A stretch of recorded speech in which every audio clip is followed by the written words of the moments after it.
Switzerland, a nation nestled amidst the majestic Alps, boasts a history as captivating as its scenery.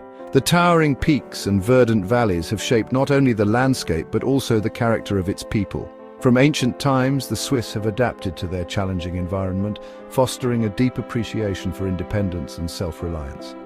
The early inhabitants of the region, including the Helvetii and the Rhaetians, left their mark on the land.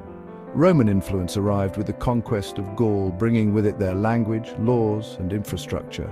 The legacy of this period is still visible in Switzerland's Roman ruins, ancient roads, and the enduring presence of Romansch, a language descended from Vulgar Latin. However, the rugged terrain fostered a sense of independence among the Swiss. Unlike the open plains of neighboring regions, the Alps provided natural barriers, making it difficult for outside forces to exert complete control. This geographical isolation played a crucial role in shaping Switzerland's unique historical trajectory. The seeds of Swiss independence were sown in the late 13th century, marking the beginning of a long and arduous journey towards nationhood. The story of Switzerland is a testament to the enduring human spirit, a story of resilience, determination, and the pursuit of liberty. The year 1291 marks a pivotal moment in Swiss history, a year that would set the stage for the formation of a unique and enduring political entity. This year saw the formation of the Swiss Confederacy, a coalition that began as a loose alliance but would eventually evolve into a unified force. This wasn't the birth of a nation-state as we know it today, but rather a pact of mutual defense among three cantons in the Central Alps: Uri, Schwyz, and Unterwalden. These regions, nestled in the heart of the Alps, were characterized by their rugged terrain and fiercely independent inhabitants. The people of these cantons, driven by a desire to protect their way of life, came together in a historic agreement. These cantons, tired of external rule and the constant threat of invasion, sought to protect their freedoms and autonomy. They were determined to resist the encroachments of powerful neighbors and to maintain their independence. The document that sealed this alliance, the Federal Charter, is considered the founding document of Switzerland. This charter was more than just a piece of parchment. It was a symbol of the collective will of the people to stand together against common threats. It established a system of cooperation and mutual assistance among the cantons, laying the groundwork for what would eventually become a unified nation. The Charter outlined the principles of solidarity and mutual defense, ensuring that each canton would come to the aid of the others in times of need. The Charter emphasized solidarity and the right of the cantons to govern their own affairs. This autonomy was crucial in maintaining the unique cultural and political identities of each canton, while also fostering a sense of shared purpose and unity. Over the next century, the Confederacy expanded, with other cantons joining the alliance. This expansion was driven by the success of the original cantons in defending their territories and maintaining their independence. Each canton, with its distinct culture and language, retained a large degree of autonomy. This diversity was a strength, allowing the Confederacy to draw on a wide range of traditions and experiences. This loose structure, while effective in resisting external threats, also led to internal conflicts and power struggles. The cantons often found themselves at odds over issues of territory, resources, and political influence. Despite these challenges, the Swiss Confederacy proved its mettle on the battlefield.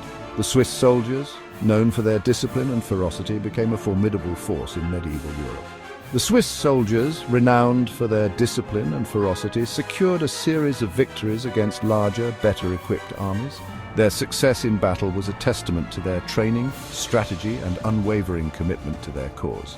These victories, often won against the powerful Habsburg dynasty, solidified the Confederation's reputation as a formidable force.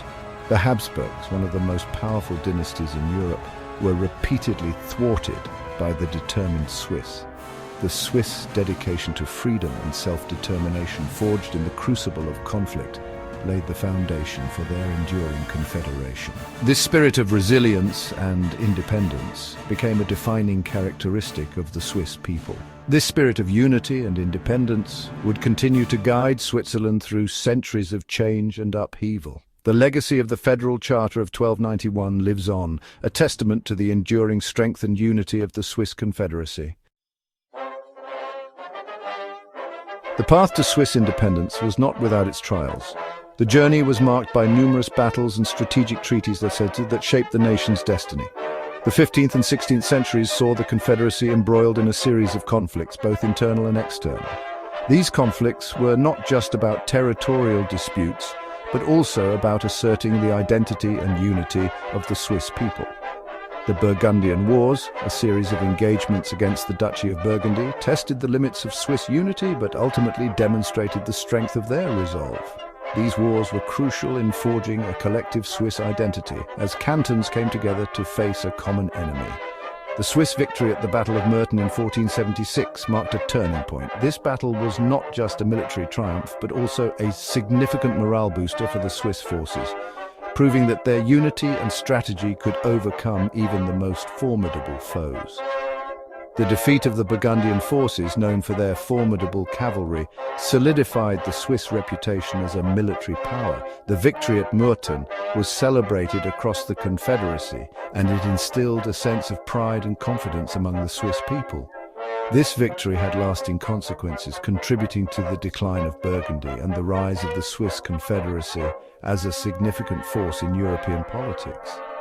The Swiss began to be seen not just as fierce warriors, but also as shrewd diplomats, capable of influencing the political landscape of Europe. However, the Swiss suffered a significant defeat at the Battle of Marignano in 1515 against the French. This battle was a stark reminder of the limitations of military power and the complexities of European politics. This defeat, while a military setback, proved to be a turning point in Swiss foreign policy.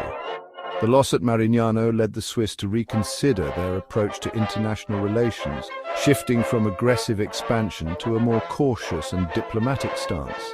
It led to the adoption of perpetual neutrality, a defining characteristic of Switzerland's global stance. This policy of neutrality allowed Switzerland to avoid entanglement in the numerous conflicts that plagued Europe in the following centuries. The Swiss commitment to neutrality was formalized in the Treaty of Westphalia in 1648, which recognized Switzerland's independence from the Holy Roman Empire. This treaty was a landmark in European history, as it not only ended the 30 Years' War, but also established a new order in which Switzerland was acknowledged as a sovereign entity. This treaty marked the official recognition of Switzerland as a sovereign state, free from foreign interference, and ushered in a new era of peace and stability. The Swiss model of neutrality and diplomacy became a cornerstone of their national identity, influencing their role in global affairs for centuries to come. Section 4. Perpetual neutrality, navigating the storms of the global conflict. Switzerland's policy of perpetual neutrality has been a cornerstone of its foreign policy for centuries. This unique stance has allowed the country to navigate the complex and often treacherous waters of global conflict with a steady hand. This stance, formally adopted in 1648, dictates that Switzerland will not participate in foreign wars or take sides in international conflicts. The Treaty of Westphalia, which ended the 30 Years' War, was a pivotal moment in European history, and for Switzerland, it marked the beginning of a long-standing tradition of neutrality. This principle has guided the nation through tumultuous times, allowing it to remain a beacon of stability amidst global upheaval. The serene landscapes of Switzerland, untouched by the ravages of war, stand as a testament to the success of this policy. During the Napoleonic Wars, Switzerland was occupied by French forces, leading to the formation of the Helvetic Republic, a short-lived centralized state. This period was a significant test of Swiss neutrality, as the country found itself under foreign control. However, the Congress of Vienna in 1815 reaffirmed Switzerland's neutrality and restored its confederal structure, guaranteeing its independence and territorial integrity. This international recognition was crucial in solidifying Switzerland's neutral status on the global stage. World War I and World War II posed significant challenges to Swiss neutrality. The world was engulfed in conflict, and Switzerland, surrounded by warring nations, had to navigate a delicate path to maintain its non-partisan stance. Surrounded by warring nations, Switzerland maintained its non-partisan stance, providing humanitarian aid and serving as a communication channel between belligerents. The Swiss Red Cross played a vital role during these times, offering relief and support to those affected by the wars. Despite immense pressure, Switzerland successfully upheld its neutrality, offering refuge to those fleeing persecution and serving as a protector of valuable assets. The country's vaults safeguarded the wealth of many nations, further cementing its role as a neutral and trusted entity. The Swiss commitment to neutrality extended beyond military non-participation. It influenced the nation's political and diplomatic strategies, fostering a culture of impartiality and fairness in international relations. It fostered a culture of dialogue and diplomacy, with Switzerland often playing the role of mediator in international disputes. The country's neutral stance made it a preferred location for peace talks and negotiations, helping to resolve conflicts and promote global stability. The nation's neutral stance made it an ideal location for international organizations, contributing to its reputation as a global hub for peace and cooperation. The presence of the United Nations office in Geneva and numerous other international organizations underscores Switzerland's pivotal role in fostering global dialogue and collaboration. Section 5. Economic powerhouse, innovation and precision in the heart of Europe. Despite its lack of natural resources, Switzerland has emerged as one of the world's most prosperous nations. This economic success can be attributed to a combination of factors, including a highly skilled workforce, a stable political system, and a commitment to innovation. The Swiss embraced the Industrial Revolution, leveraging their traditional skills in precision mechanics and watchmaking to develop new industries. Swiss companies excelled in sectors such as pharmaceuticals, chemicals, and machinery, building a reputation for quality and craftsmanship that extended far beyond their borders. Switzerland's economic success was also fueled by its stable political system. The federal system, with its emphasis on consensus building and decentralized decision-making, provided a predictable and business-friendly environment. This political stability, coupled with a strong work ethic and a commitment to education, created the ideal conditions for economic growth. Furthermore, the Swiss government pursued sound economic policies, fostering a climate of free trade and investment. The Swiss franc, known for its stability and reliability, became a global reserve currency, further bolstering the nation's economic standing. Switzerland's economic miracle is a testament to the power of human ingenuity, institutional stability, and a commitment to excellence.